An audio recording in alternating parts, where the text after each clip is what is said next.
The first step towards achieving your dreams is having the right coach. Get the best education with forensic classes by Diksha and make your NET forensic exam dreams come true. Download the app now. Before starting today's class, a quick reminder that we have an application. Application की link आपको description में मिल जाएगी, वहां से आप इसे download कर सकते हैं. आप प्ले स्टोर से भी इसे डाउनलोड कर सकते हैं एंड ऐप स्टोर से भी इसे डाउनलोड कर सकते हैं. जैसे आप एप्लीकेशन डाउनलोड करेंगे आपको लॉगिन करना होगा. लॉगिन करने के बाद आप स्टोर पर क्लिक कर सकते हैं. स्टोर में आपको कोर्स लिस्ट मिलेगी. इस कोर्स लिस्ट में से आप अपना डिजायर्ड कोर्स सेलेक्ट कर सकते हैं एंड एनरोल कर सकते हैं. फॉर एग्जाम्पल, अगर मैं फोरेंसिक साइंस नेट की प्रिपरेशन कर रही हूँ तो मैं फोरेंसिक साइंस नेट का कोर्स सेलेक्ट करूंगी. अगर मैं क्रिमिनोलॉजी की प्रिपरेशन कर रही हूँ तो मैं यूजीसी नेट क्रिमिनोलॉजी का कोर्स सेलेक्ट करूंगी. अगर मैं मास्टर्स की प्रिपरेशन कर रही हूँ और मुझे सेमेस्टर क्लासेस चाहिए तो मैं सेमेस्टर क्लासेस का कोर्स चूज करूंगी. फॉर एग्जाम्पल, अगर मैं यूजीसी नेट फोरेंसिक साइंस की प्रिपरेशन कर रही हूँ तो मैं फोरेंसिक साइंस का कोर्स चूज करूंगी. अगर मैं क्रिमिनोलॉजी की प्रिपरेशन कर रही हूँ तो मैं क्रिमिनोलॉजी का कोर्स चूज करूंगी. इसके अलावा सेमेस्टर क्लासेस भी अवेलेबल है एंड फोरेंसिक के फील्ड में जितने भी entrance examination, BSc entrance examination, MSc entrance examination के कोर्सेज भी अवेलेबल हैं. इसके अलावा साइंटिफिक ऑफिसर, साइंटिफिक असिस्टेंट के कोर्सेज भी अवेलेबल हैं. तो आप अगर किसी भी एंट्रेंस एग्जामिनेशन, किसी भी कॉम्पिटिटिव एग्जामिनेशन की प्रिपरेशन कर रहे हैं फोरेंसिक साइंस या क्रिमिनोलॉजी के फील्ड से, तो वो सारी की सारी क्लासेस आपको सिर्फ और सिर्फ मिलेंगी हमारे एप्लीकेशन पे. तो हमारा एप्लीकेशन डाउनलोड आप कर सकते हैं. Get to download our application and start your preparation with us. So basically we have two types of courses in our application, video lecture course and study material course. So video lecture course में आपको सारी की सारी चीजें मिलती हैं. Video lectures, PDF, study material, mock test, previous year question paper, everything.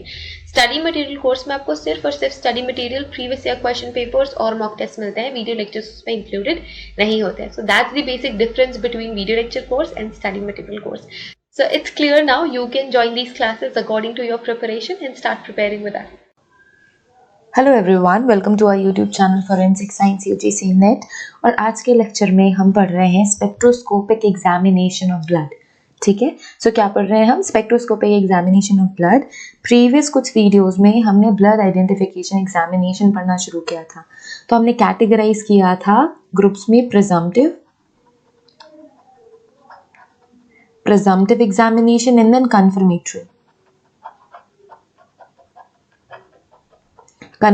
ठीक है, सो प्रिजम्पटिव ऑलरेडी हमने पढ़ लिया है, जो कि एक क्लियर ओवरव्यू बनाते हैं कि आपको कन्फर्मेटरी एग्जामिनेशन ब्लड का ही करना चाहिए. ठीक है, सो आपको एक ही डायरेक्शन देते हैं प्रिजम्पटिव एसेज या प्रिजम्पटिव टेस्ट. फिर हम मूव करते हैं कन्फर्मेटरी टेस्ट में, जो कि हमको कन्फर्मेशन देते हैं and because of that confirmation हम रिपोर्ट बना सकते हैं कि जो गिवन सैंपल है वो ब्लड ही है. ठीक है, सो कन्फर्मेटरी ऐसे में हमने माइक्रोस्कोपिक एग्जामिनेशन ऑलरेडी पढ़ लिया है, माइक्रोस्कोपिक. ठीक है, फिर नेक्स्ट हमने पढ़ा था माइक्रो क्रिस्टल ऐसे. सो माइक्रो क्रिस्टल एसेज को ऑब्जर्व करने के लिए जो क्रिस्टलाइन स्ट्रक्चर क्रिएट होता है हीमोग्लोबिन का, उसे ऑब्जर्व करने के लिए आप माइक्रोस्कोप यूज करते हो. बट यहाँ पे क्रिस्टलाइन स्ट्रक्चर बन रहा है हीमोग्लोबिन का इन माइक्रो क्रिस्टल ऐसे.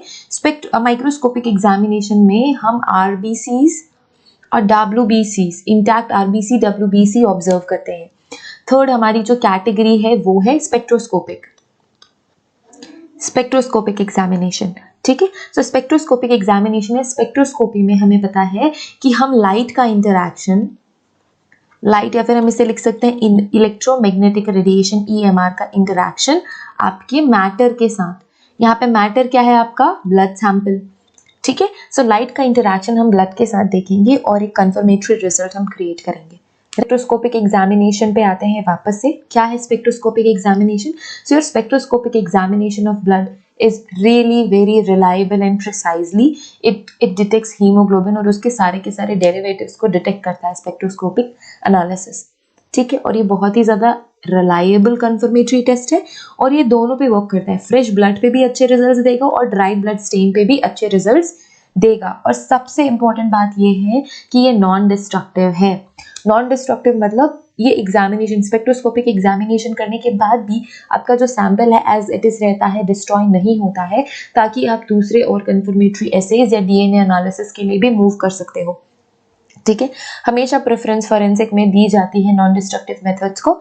सो नॉन डिस्ट्रक्टिव मेथड्स हमेशा ही प्रायोरिटी में रहते हैं और स्पेक्ट्रोस्कोपिक एनालिसिस या spectroscopic examination of blood is really very important because ये नॉन डिस्ट्रक्टिव भी है. ठीक है, प्रोसीजर देखते हैं कि हमने कैसे करना है स्पेक्ट्रोस्कोपिक एग्जामिनेशन। सबसे पहले हमने लेना है 0.1 mg ऑफ ब्लड। बहुत छोटे सैंपल में भी आपको गुड रिजल्ट्स देता है स्पेक्ट्रोस्कोपिक एग्जामिनेशन। तो 0.1 mg ऑफ ब्लड लेना है टेस्ट ट्यूब में।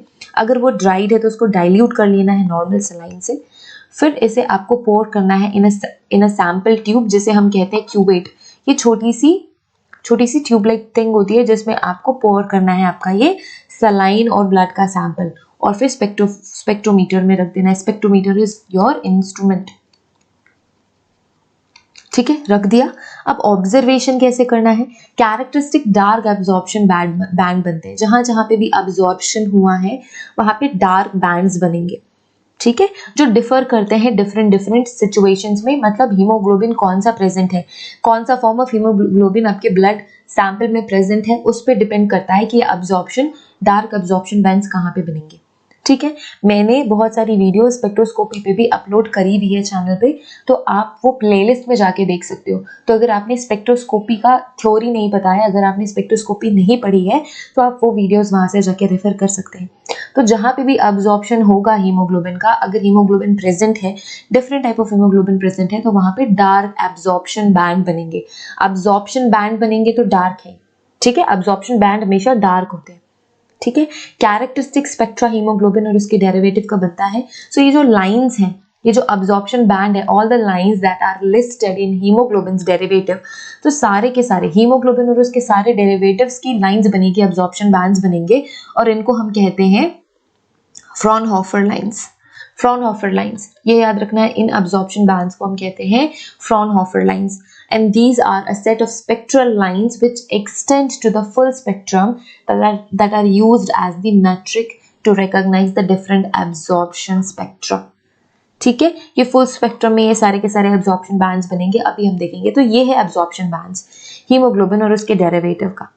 ठीक है, तो देखो यहाँ पे क्या है, यहाँ पे A लिखा हुआ है, नैनोमीटर क्या है, 759 नैनोमीटर की वेवलेंथ है, 686 नैनोमीटर की वेवलेंथ है B, 656 नैनोमीटर की वेवलेंथ है C, 589 D रिस्पेक्टिवली। फिर है ABCDE 527 F 486 nanometre, NG 430 nanometre. ठीक है, तो यहाँ पे डिफरेंट डेरिवेटिव्स है हीमोग्लोबिन के, जैसे कि यहाँ पे ऑक्सी हीमोग्लोबिन है। सो ऑक्सी हीमोग्लोबिन बैंड शो करेगा बिटवीन D और E। यहाँ पे एक एब्जॉर्प्शन बैंड आएगा, यहाँ पे दूसरा एब्जॉर्प्शन बैंड आएगा। जो रिड्यूस्ड हीमोग्लोबिन है, ये ड्राइड ब्लड स्टेन में मिल सकते हैं। ड्राइड ब्लड स्टेन में रिड्यूस्ड हीमोग्लोबिन मिलेगा, और ये भी डी और ई के रेंज पे यहाँ से लेके यहाँ तक डार्क एब्जॉर्प्शन बैंड शो करता है। कार्बोक्सी हीमोग्लोबिन अगर कार्बन का कंटेंट ज्यादा है आपके हीमोग्लोबिन में, तो भी डी और ई के बीच में ही एब्जॉर्प्शन बैंड शो करेगा, 1 हियर एंड 1 हियर।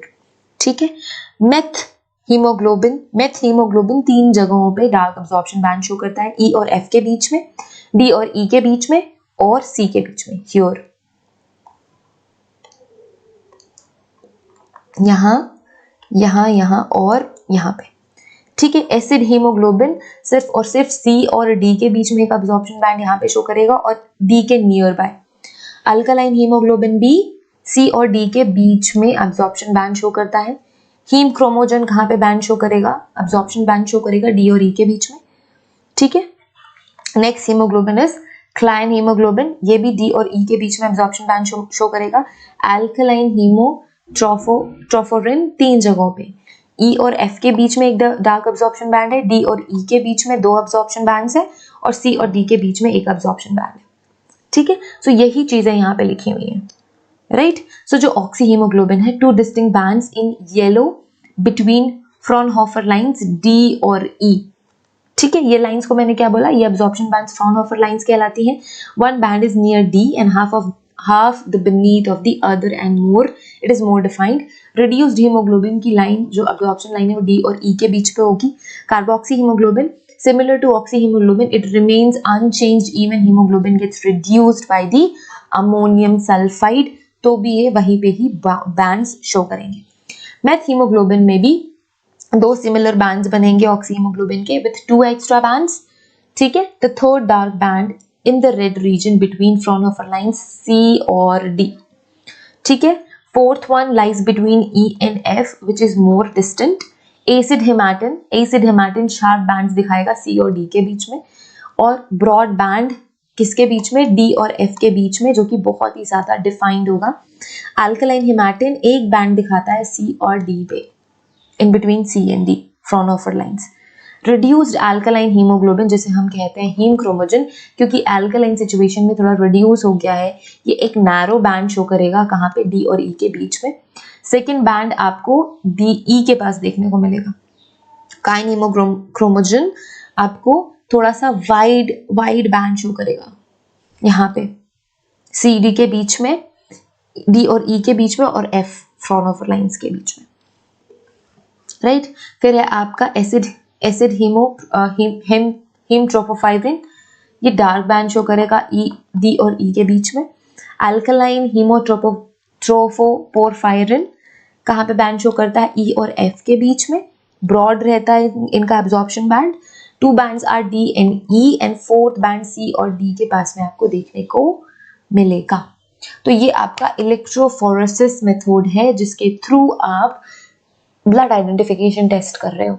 तो अमाउंट ऑफ हीमोग्लोबिन भी आप देख सकते हो, अमाउंट ऑफ हीमोग्लोबिन, क्योंकि जो स्पेक्ट्रोस्कोपिक टेक्निक्स है, it is qualitative and quantitative इन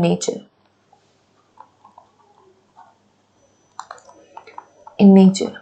सो आपको ये भी पता चल जाएगा कि हीमोग्लोबिन के बैंड्स है और कितनी क्वांटिटी हीमोग्लोबिन के, depending upon the absorption bands. अगर बैंड्स ज्यादा ब्रॉड है और डिस्टिंक्टिव है तो it shows good amount of haemoglobin present in that sample, और अगर पतली बैंड्स बन रहे हैं तो हीमोग्लोबिन थोड़ा लिमिटेड है या कम है.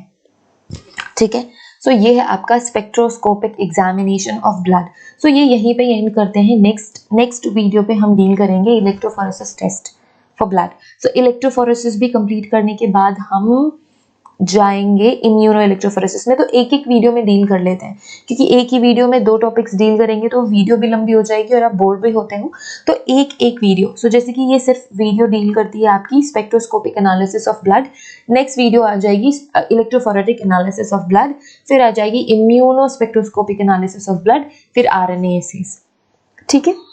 सो नेक्स्ट वीडियो में हम करेंगे इलेक्ट्रोफोरेसिस मेथड के थ्रू ब्लड का आइडेंटिफिकेशन. अगर कोई भी डाउट है तो आप अपना डाउट कमेंट बॉक्स में लिख सकते हैं. ऐप डाउनलोड कर लीजिएगा, टेलीग्राम ग्रुप ज्वाइन कर लीजिएगा, इंस्टाग्राम में हमें फॉलो कर लीजिएगा. और अगर आपको ये चैनल हेल्पफुल लगता है तो आगे आने वाले टाइम में और भी हम बहुत सारे टॉपिक डिस्कस करेंगे related to forensics and science. ठीक है. सो ये वीडियो आप शेयर कर सकते हैं अपने फ्रेंड्स के साथ. आप सब्सक्राइब कर सकते हैं because it's completely free and you can be the part of this family. So have a great day ahead. See you in the next lecture. Bye.